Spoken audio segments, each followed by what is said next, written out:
But guys, congratulations on the debut album and also it going number one. It really is unbelievable, and like I said, such a great honor to be chatting to you after diving into it over the last couple of weeks, and catching up on the additional records of all the singles and EPs that I've been following prior. I have to just tell you a bit of a story. It was over lockdown early last year where I came across your cover of Mazzy Star's Fade Into You and obviously Falling In. And ever since then, it was there was this matter of checking Spotify as to what's next, what's more, where, what's to come, and I can understand that a big part of that was basically I'm assuming from your side, based on the fact that music in general, especially now, is being consumed in such a bite-sized manner.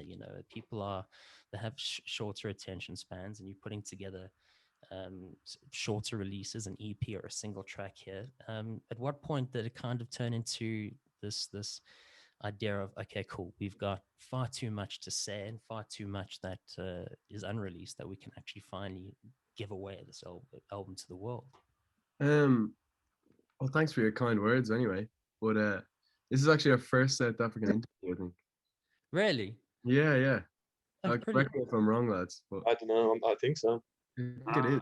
I think you're right. Yeah. Yeah, so this is an honor for us.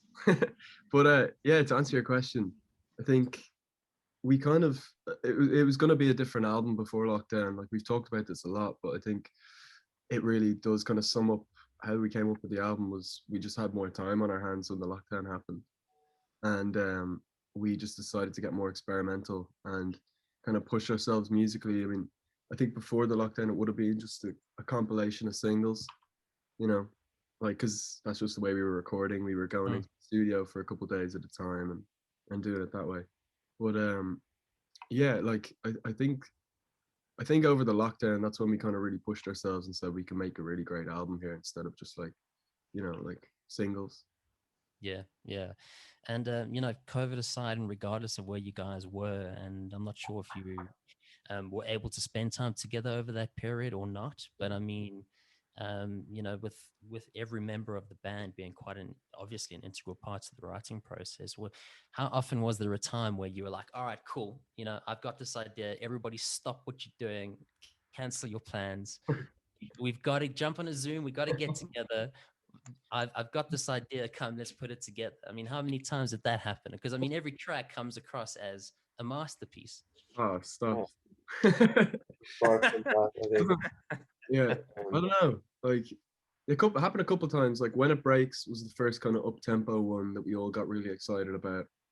Um, and totally actually, I remember Rob digging that up from the bin somewhere.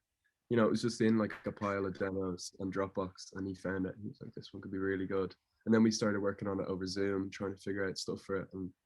But like that was just kind of coming up with the ideas. I mean, we didn't really know where it was going to go until we actually got to the studio and like tried them out. So it was kind of a gamble, to be honest. We didn't know what we were going to go in with. We hadn't played the songs either together. Yeah. Really, none whatsoever. So it was just that ideas literally electronically being thrown around. I mean, yeah, how long did it take for you guys to actually get back into the swing of things once you were back together? Because I mean, it was a while. yeah. It took a while.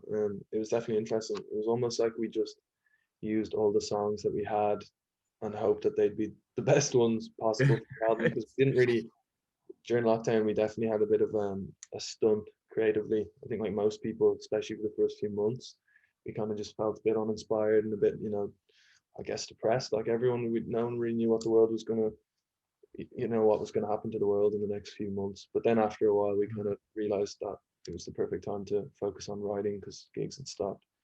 And yeah, we just couldn't see each other at home. There was like a 2 kilometer rule, and I think Eli and myself might be 2 kilometers, but not even. So we just couldn't see each other throughout the lockdown. And then when we did get into the studio, we hadn't played music together in like 6 months, maybe. I'm not sure how long it was, but yeah, it took a while. I remember we jammed, I think in my sleep for like 2 days, and we got into the studio just to try and get ourselves back into the swing of things. Yeah. Brilliant. Yeah. I mean, I'm sure that it must have been quite surreal as well, just to kind of reunite after all that time. I mean, at least it wasn't a year, but for 6 months, for that matter, Mm. you know, it's a whole lot different compared to having a conversation like this, where you're discussing different sounds, different ideas, and you know, the writing process. As you mentioned, Rob, earlier, about, you know, kind of like a writer's block over this period, considering the fact that the world was in such a depressed state, in such a backward way, for that matter. You know, how did it affect the timeline of putting together the rest of the records for the album? I mean, was the album back then, like this time last year, in the works, or was it pretty much? Yeah, I think we were working on it. I think we were. Yeah, it's July now, isn't it? It's Yeah. all August. Yeah. Yeah, so we had finished the first kind of a stint of doing it. I think we did 2 stints. We did like, you know, July of 2020 and I think September and October. Um, and yeah, like I don't know what kind of state it was in. I remember being in a scramble to like find a single. There was like a point where we were like kind of scrambling to find a single to put out because we were just got all these album tunes that we were really excited about, and but we needed like something to put out, and we just put out I think Falling In was the last one we did, and then it was Fade Into You, and yeah, When It Breaks. We were working on When It Breaks, I think, this time last year, um, and it was like last year was when all those Black Lives Matter protests were happening just down the road from us in London, and like the wildfires were going nuts. And like this year, it seems to be even worse. I don't know. There was just a lot of like chaos and uncertainty, so we just wanted to put that into a song and like have kind yeah of sounds like you're explaining some of the last months here in South Africa. yeah. You know, it's like nothing's changed, which is crazy. But yeah, that is yeah. We just wanted to write about kind of what was happening in the world. We don't really do that often. A lot of the early songs, especially, are like just about being a teenager and you know small kind of dramas to play out, but not Yeah. like not on like a bigger scale. And I think we definitely kind of started doing that with the second half of the album. Yeah, for sure. I mean, and you mentioned earlier, like coming across older records that are sitting on a Dropbox, so you have this bank of records that you hadn't even like you may not have come back to in months or maybe years. I mean, when you did come back to them, how did you eventually kind of reform them, or did you kind of like the authenticity of what you had done there to kind of offset the current situation? Uh, Yeah, I think it's kind of weird because we want to always use like we're still writing all the time, so we're constantly getting excited about the new music we make. So I think it was kind of like I always say it was a bit of a balancing act between trying to get some of the newer songs that we were already excited about going for the album, but also we had some great songs that we wrote like when we first started the band that we played throughout touring and stuff, like Cheer Up Baby and It Won't Always Be Like This. So we didn't want to get ahead of ourselves and just work on all the new music and kind of write off all these old songs that we'd spend time on. But we also did want to write some new music, so it's kind of a mixture of the two. yeah. I mean, how many must be sitting in this bank of? I mean, you know, Yeah. We're there, slowly there must realizing be, there's not as many as we'd like. As we're writing the second album, we're like, oh You fuck. need like at least 1,000. We've got maybe 300. there's always that folder on the desktop where everything just gets thrown into. You're Yeah. like, okay, yeah, we'll get to this. We'll get to this. It is funny though, because I think like Rob's dead, right? Like it's a curse. It's the artist curse. It's like Yeah. oh, you constantly want to be doing the next thing. You never like you know, it's the actual discipline that you have to finish songs is like I find is like the hardest thing to actually get. But we, you know, our producer's great for that, and he's just great at like kind of pumping energy back into the ideas and kind of Mm. getting fresh angles on it that makes us really excited to kind of work on them and stuff. But yeah, like I don't know. The other thing is like we waited a long time to put out the album, so we had already been writing tunes for the second and third album when we were like 18, you know. But Yeah, like we just knew brilliant. we were too wild to be on the first. Yeah. Yeah. And then like while you guys in studio, you know, I mean, obviously there's generally deadlines and you've got producers that need to like kind of direct and orchestrate these matters.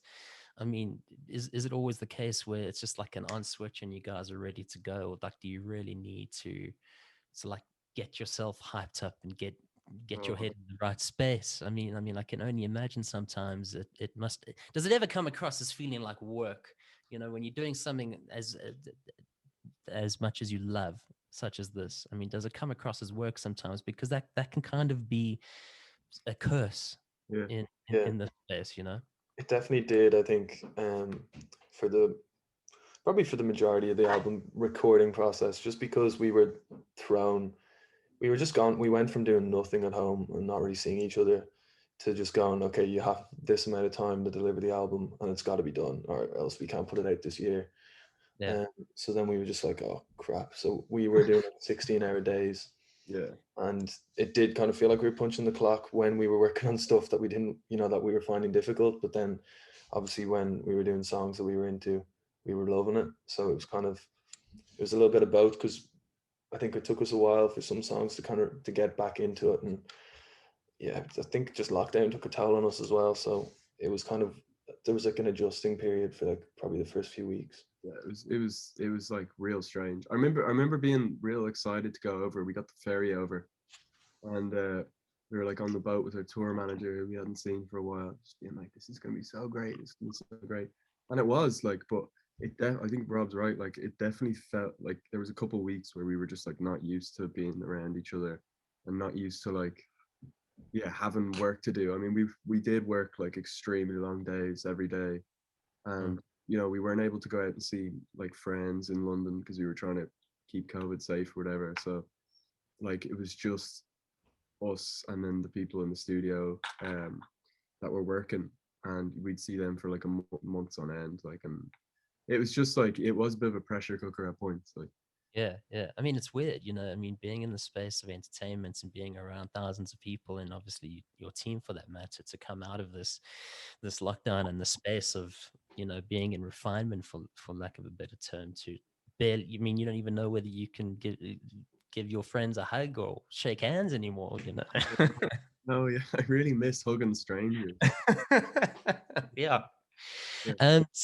Tell me, with regards to It Won't Always Be Like This, and the album in particular, you know, like I was saying earlier, that there's always a limit in terms of what you want to put out over a certain amount of time.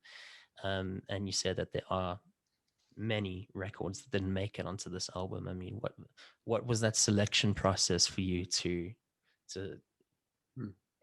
put a record on or cut it off? Because I mean, every record will have a meaning to every particular band member, for that matter, and to cut something off or cross something off the list, I mean, it can't ever be an easy task, that. Yeah, it's like the hardest one was Falling In and When It Breaks. That they were like, because it was going to be either one, and Yeah. both great songs, and we love Falling In, and we never got to like actually tour it when it came out. We always thought of it as like being this amazing live song. And then as soon It's as such it a came out, terrific record, it yeah. was like, yeah, we didn't get to do any gigs, so that one never got to live its life. But it will when it comes back. That's the thing. Like, we're not just gonna be playing album tunes. We're gonna play stuff that didn't make the album. And I think the reason that When It Breaks kind of won the battle was it was just more like, it was more recent in our kind of discography, and it fit into the narrative of the album. Kind of coming halfway through the album, it kind of marks that point of like, all right, now we're talking about some serious shit. You know Yeah. what I mean? It was like, it just kind of, it worked. And Falling In was more just about like being on tour and all that, so it didn't Yeah. really kind of lockdown vibes. The title "It Won't Always Be Like This," and I believe this title was always in the works for you prior to the fact that there was all of this going on in the world, and it kind of all just synced in Hmm. good, but Yeah, not really the best unfortunately way good. for it to actually sing. Yeah, like an unfortunate way. Yeah, Yeah, it's like free promo or something. Yeah, yeah, yeah, yeah. I don't know. Like that title was always around, and we always knew it was a strong title. But I don't know. Like, it was never gonna be we never like kind of said, oh, this is gonna be the name of the album, until like maybe like maybe a couple weeks into recording the album. I don't know. I can't really remember. Rob might remember.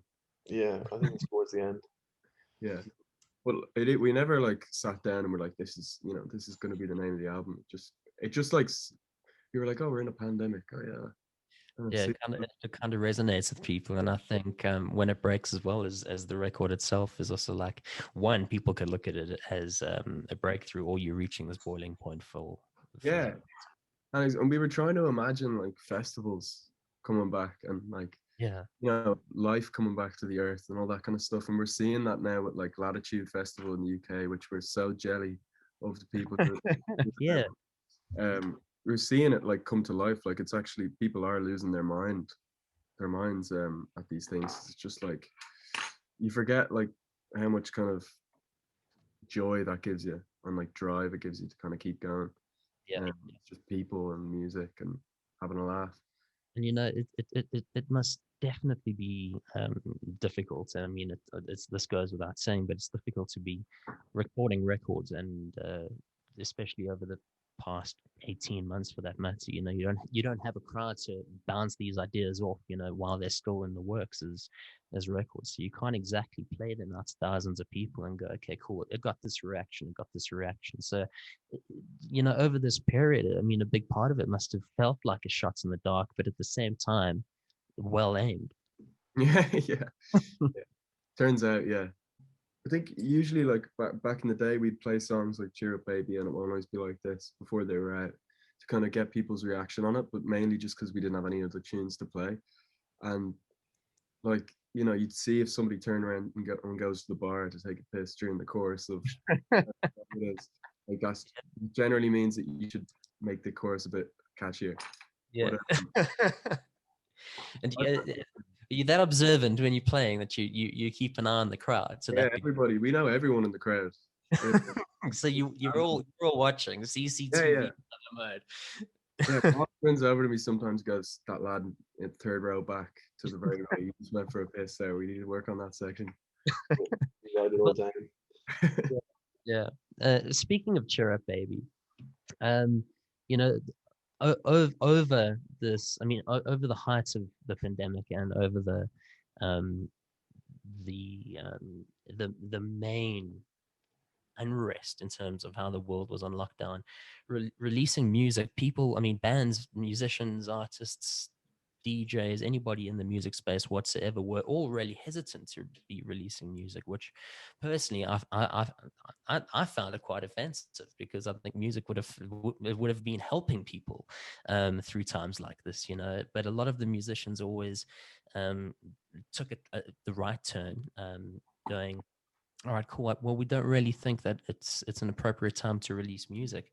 And I think Cheer Up Baby, for this matter, I think was a fantastic release, regardless, based on anybody's opinion. Mm-hmm. And have you received any backlash? Because I mean, there are a lot of people that were like, okay, well, how can you be releasing and focusing on music at this time, or giving a message of like, oh well, Cheer Up Baby for that record. I think people have like a kind of misconception about like artists. I think when you hear about like artists in the news or musicians mainly, people are kind of just like, oh, they're all celebrities. They don't, they're like, they don't need help. But they forget that like it's not just like the likes of like Ariana Grande or Dua Lipa or Justin Bieber who are in music. It's like, there's small bands and there's people who want to make a living out of it that can't. And that's why it's such a shame that like kind of music is being kind of left in the dirt by governments over the pandemic. It's not really supported. Like if football matches can go ahead, where like did you see the England-Italy final? Yeah, I did. So if a gig was like that, if a gig was that mad with that much crowd, like it'd be the best gig ever. So I don't know why they're not letting gigs happen. If people are tested, it's just like it was the first thing to go and the last thing to come back, really. And like you said, music is the thing that kept people going over lockdown. Yeah. So, you can't really like just kind of push that aside and like pretend it's, all musicians are okay. Yeah, I think that's the main reason why music was affected. It's just because people don't have like a lot of younger bands. We've noticed ourselves like that everyone's taking a massive like financial hit, and making guitar music especially is like you can't just make it like in 5 minutes. It's expensive, and there's people that you've crew and you've people that are on your team that you can't see because of lockdown, and then you're just not getting like a lot of people just aren't getting funded in the UK and Ireland especially. So I'm sure that was a direct like a direct reasoning behind probably a lack of music. And also I think people were just kind of like, oh no, what am I going to do? I can't gig. So how, like if I release my album right now, who's going to care about it if I can't play some shows?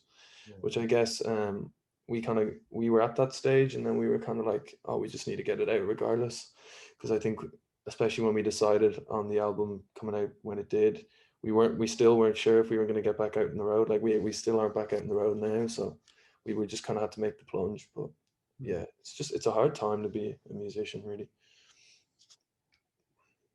Yeah, no, exactly, and that's the case across the world, and especially here. You know, like you said, these sports matches can go on, and they can be packed with thousands of people. Yet the music is somewhat left behind, and it's not just on your side; it's our side, and we see this across the board. The only place that I keep seeing festivals and stadiums being full is in the US at the moment. Yeah, yeah. I don't know. It's such a tricky one because like obviously we would do any gig that came to us now. Like Yeah. we've a couple of festivals like cancelled. I think mainly in like kind of Europe and stuff.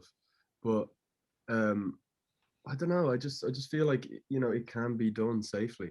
Like it can be done safely. It's just you have to test people or people need to be vaccinated or whatever it is. It's like we don't want to play a gig that makes people feel like unsafe or like uncomfortable when they think they're going to get COVID at it. Obviously, we want everyone to feel like comfortable when they come, but I don't know. It's just one of those things that we're just gonna have to wait and see how it plays out. Like I don't know how many people will even be comfortable going to like an indoor show, you Yeah. know, without being vaccinated or without a mask or whatever it is.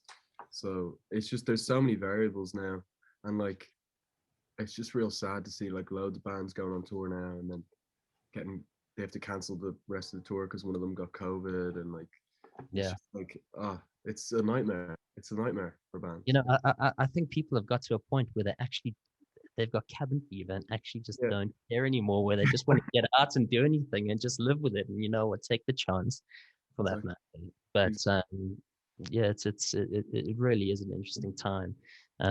With I mean, everybody's opinion on as things kind of return, as things Mm. get back to some sort of status quo. But just heading back to the album, you know, there's this like hyper modern day trade of culture, and I find from my opinion of listening to the album, you know, a lot of what you've made is not necessarily by design but by desire. Would you say that that's pretty Definitely much not by design, anyway. we, we just like honestly like I think the motto of the studio is just like if it sounds good, let's hear it again. You know what yeah, I mean? Like we just want to make stuff that makes us feel excited, and like we've always kind of go into the studio and we're like, oh, have you heard this rap song? Like let's do something with that, kind of style. And there's not like we're not like a strict band. Um, we're very like kind of open to new ideas and new sounds and stuff like that. So if yeah, that's what keeps it exciting for us, and I think that's why the record, like when you listen to it, feels kind of joyful and like it has a lot of hope, because it's just like honestly the sound of four guys just trying to have some fun and make some music that they enjoy. It's yeah, not exactly. it's not And much. I love how the energy also goes up and goes down, but at the same time, there's still a consistent feeling throughout the album, which is great. I mean, does that resonate with you in terms of the influences? Because I mean, I like to disregard genres in general, you know, just in terms of liking music, in terms of following music, and even if you have a specific style of making music, it doesn't necessarily say that you can't look to different artists that aren't in the same space as you for inspiration, for ideas for that. I mean, do you tie into any of that outside of the sound that you guys are actually making yourselves? Yeah, I think we listen to so much music. Yeah. Like whenever anyone asks us like what your favorite genre is, I always just find it such like a weird question because it's kind of I just love music. Everything. Don't box us in. Yeah, exactly. Don't limit me like that. How dare you? The more people limit us, the more people limit us, the more experimental I think we'll get. Yeah. I mean, it kind of just shows like a good example of where I think our head is at with music is kind of just like you go to a festival and you go out at 1 o'clock and you go to all these different tents and you see all these different artists and they're all great and you enjoy the day. It's like, why can't you just do that in an album, or at least, you know, go in with that kind of mindset of just taking the great parts of music, because there's great parts in all the music, but even the stuff we don't like, we'll admit, you know, we know what works in the charts. It's like, okay, Doja Cat's up there singing about booties or whatever the hell it is. It's like, we just have to, I guess we're just trying to learn from all the stuff that we can. And yeah, just with the album, the voice memos on the iPhone and go, okay, cool, I really like this idea. Let me just save this for the bank. Okay. All the time. All the time. Really. Yeah, we just kind of have that attitude of just taking influence in particular songs as opposed to in a general sense, you know, and letting it, we don't like let an idea of, you know, like let's try and sound like the Stone Roses, but let's do it on every song for the record. We were just kind of like, let's just do it for like 20 seconds on this tune and have it in mind at least. Yeah. And it's also kind of fun just that then like fitting all those kind of puzzles together. So because people do like, to us we're like all the songs sound madly different, but people are like, oh no, you're getting like a sound here that's like kind of going through like all the tunes, which is just wild to us because we're just trying to like completely different. We're trying to be a completely different band every song. But like, yeah, I don't know. Like I think it's definitely important to kind of try and melt down genre barriers, because that's just how our generation listens to music, you know, like on Spotify you just kind of make your own playlist of all the tunes you like. It's not like, you know, you listen to like one band or one genre of music religiously, you know. I mean, some people do for sure, but for us, like we're students of the world. Yeah.